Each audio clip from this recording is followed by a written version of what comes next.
We don't do jingles at the beginning of our podcast because we don't really see the point, so we'll just get straight to the point. Welcome to the PracticeNav podcast. My name is Colin Phillips. I'm a physiotherapist, a business owner, and a business consultant. I've also written a blog on www.practicenav.com. This blog discusses different ways to help your healthcare business. The aim of this podcast is to give you, the healthcare owner, ideas on how to improve your services and your business. Our podcast is going to discuss two clinics. One, an initial setup clinic from scratch, and the other, an existing healthcare clinic that has been running for 3 to 4 years. These are actual case studies that have happened. So what we'll do is we'll review the clinics 3 months back in time. Hi guys, and welcome back to the second podcast or video podcast, because some of the feedback we got from the first podcast was that people were reluctant to press play on the audio, so hopefully a video is more engaging for you guys. So to kick off, we're in month 2, and today's video or podcast, depending on how you listen to it, will focus on employment or getting contractors on board to help with your business. So this is a really important part of the growth of your business, and what we talked about last time is the foundations of your business and getting those right before you take the next step of employing someone or getting someone to use their services.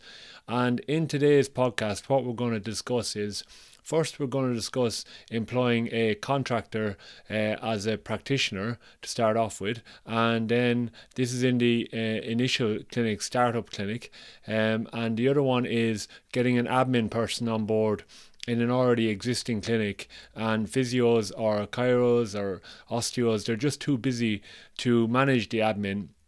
And we can talk about ways around that as well. So it's getting the admin on board in the existing clinic and a physio professional on board in the startup clinic. So to kick off with, what we'll do is we'll talk about the startup clinic. So the clinic has now been going a month, from October into November 2016. So we've got all our systems in place, and because I only work at the clinic 2 days a week, we want to ensure that as a new business it has physios on site there at least 80% of the time. So because the physio I brought on board is an employee or a contractor in another clinic, they were brought on board as part of a contract agreement. And this is a really interesting part of law in Ireland at the moment and worldwide, because it's an interesting debate with regards accountancy, legal fees, revenue, and all of that sort of stuff. So it's really important to suggest that you seek legal advice from both your accountant, your HR consultant, and your lawyer in relation to employing or contracting someone on board. So at PracticeNav, we have lots of different contracts that we give to clinicians to use, and they can manage that. We give to clinics to use in order to, facilitate their contract agreements. So with the startup clinic, what we done initially was we decided whether the physiotherapist we were bringing on board was going to be an employee or a contractor. In our case, they were going to be a contractor because they're working elsewhere and they invoice us for the hours that they work there and the time that they consult there. So this was consulted with our accountant and our solicitor, so it's all above board and legal. And in each case, you need to be doing this yourself. So one of the key things with bringing an employee on board is a good contract. Now, I may refer to the contractor we have as an employee, and it's just for handiness sake. Okay, so don't start writing comments saying, oh, you were calling her an employee, you were calling him an employee when they're a contractor, yada yada yada. It's just to make things simple for this video. So with the contractor on board, one of the key things is that they work in a similar fashion and share the same goals that we have within our clinic. So what we're able to do is we're able to get them on board, sign the contract, and then outsource our tasks for seeing patients on site to that contractor. And it's a really interesting part of being a business owner, because you have to employ, or you have to not employ, but you have to contract out those services. And in order to do that, you need a good contract. So that comes down to initial interview questions. So you have to make sure that the person you bring on board, you're happy to work with them. And remember, a good contract does not make for a good relationship. And that's something I want you to really take away from today. If you have a good contract, it doesn't mean that the relationship is going to be rosy all the time. So you have to really invest in that relationship in order to make it grow and then sustain that over a longer period of time. And in some cases, contractors who work with you may become employees after longer periods of time because they're working with you full time and it's their only place of work. Now, from that situation, we also have, in the startup phase, we have an admin. And our admin is not on site and they're contracted out. So we have a telephone answering service at the new startup clinic. So at present, in November, so we're doing these blogs 3 months out from where we started up. So we started up in October. So at present, we have myself. I work there 2 days a week. The contractor contracts there 3 days a week. And while we're not there, or while the contractor or myself are busy, we have an outsourced phone answering service that helps to book in our clients online using our online booking system, and they have access to our diary and to our notes. Okay, so that they don't have access to our notes. Sorry, they have access to our diary, just our diary. Don't worry, patient confidentiality is all above board. Okay, so that's one of the ways we at PracticeNav are looking towards setting up a startup clinic. So I'm only there 2 days a week. The other physio is there 3 days a week, and then we outsource the admin. And as the clinic gets busier, the clinic has 2 rooms. So what we're going to do is next summer in 2017, we're going to be looking at expanding and building on those 2 rooms. So everyone is aware of the situation. The contractor invoices the company, Compass Physio, and then they're paid every 2 weeks. So if they're not if they're not seeing clients or they're not on site, then they're not getting paid. And as a startup clinic, this can be really good because you don't have to worry about sick pay or holiday pay or anything like that. They're only being paid for the time that they're on site. Okay, and again, can't stress this enough. Speak to your governing bodies, your accountant, your solicitor, and all the HR people you can in order to get the best definition of what your relationship is with the people you engage to provide services for your company. Okay, so moving on then, we'll talk about the existing clinic.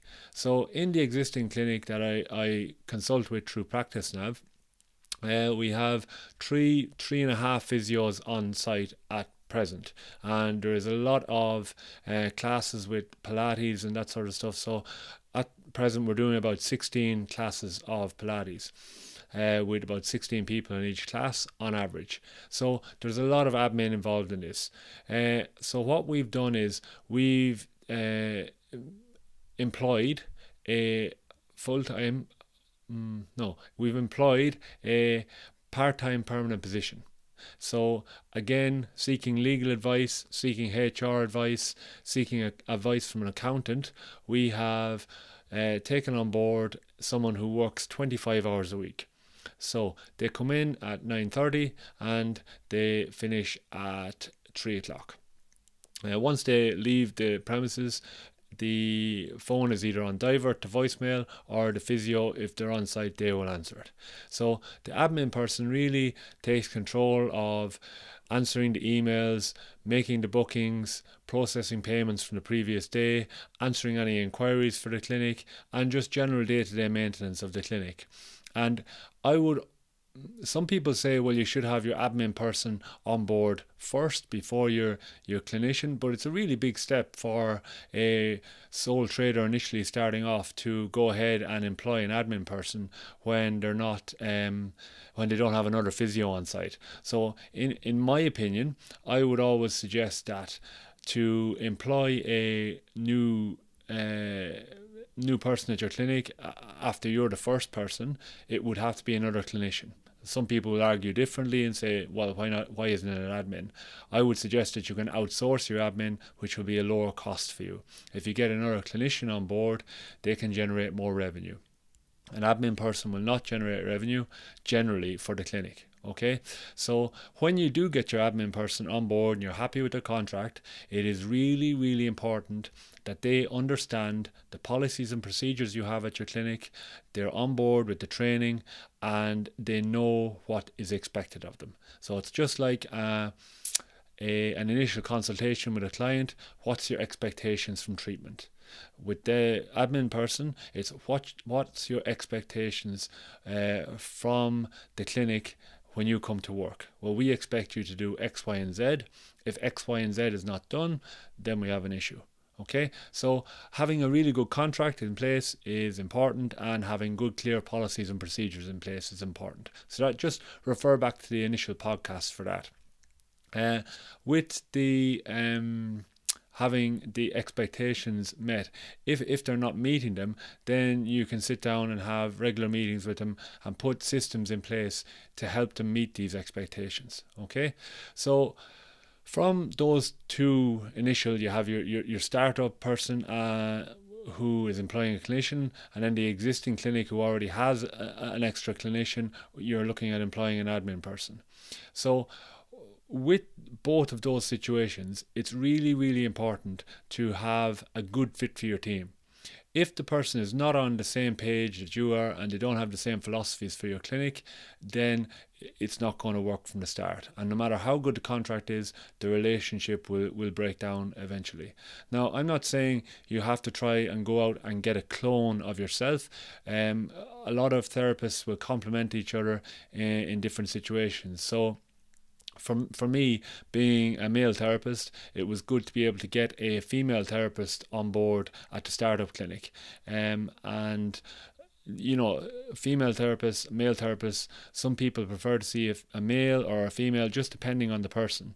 And then with regards to clinical skills and stuff, some clinicians are really into their sports and orthopedic side of things, while others may be more into women's health, Pilates, and that sort of stuff. And it's really good to get a good mix and a balance, but as long as everyone has the same principles or the same guidelines when it comes to respecting the client and providing good customer service and working towards a better clinic all the time.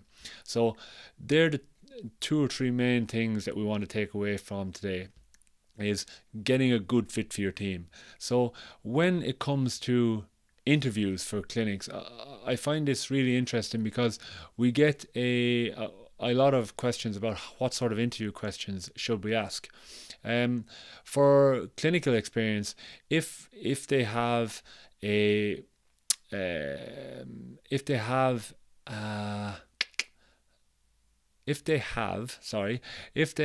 a degree in physiotherapy, chiro, osteopath, whatever the case may be, it doesn't really matter if they have the degree. It's the personality you're looking for. What are their strengths and weaknesses? Yeah, that's a boring question in my view. I want to ask them a question of, tell me an awkward situation you were in and how you were able to get out of it. What would you do if a fire went off in the building? What would you do if you woke up in a town that you didn't know and you needed to get back home? How would you do that? Basically, what are their problem solving skills, and can they think on their feet? Now, I don't want to say, oh yeah, just they've got great problem solving skills and they've got rubbish manual handling skills. That's really going to be detrimental to your clinic. So it's about finding the right balance. A lot of the manual handling therapy skills you can teach. Sometimes you can't teach common sense or thinking on your feet, that sort of stuff. It really takes a lot of effort and energy. So I would rather someone who has a lot of common sense. Their manual handling skills are good, but they're not fantastic, and that's something we can work towards and invest time in over a 6-12 month period to improve their skills, and that's only going to benefit your clinic. And the same with an admin person. You want to find out what their what their strengths are, what their weaknesses are, how do they think on their feet, how do they respond with a difficult customer, do they have the foresight or common sense to change a battery, really simple things. How do they answer the phone? Do they say what they're going to do? Do they get back to people? Are they able to handle emails? One of the things people will say in interviews are, oh yeah, I can do Excel, I can work spreadsheets. I always have a spreadsheet ready and I ask them to do a couple of formulas on it, because if they say they can and they can't, well then they're lying to you straight away. So really important to get good interview questions. And if you have any interviews coming up, feel free to give me an email, colin@practicenav.com, for some interview questions. So what I'm going to do is I'm going to leave it at that for today. If you have any questions, just give me a shout. Thanks very much. So that's it from me, guys. My name is Colin Phillips. I work with PracticeNav.com. We help your business improve through integration, automation, and coordination. If you have any questions, feel free to email me, colin@practicenav.com, or check out our website, www.practicenav.com. And you can also check out our blog, www.practicenav.com/blog.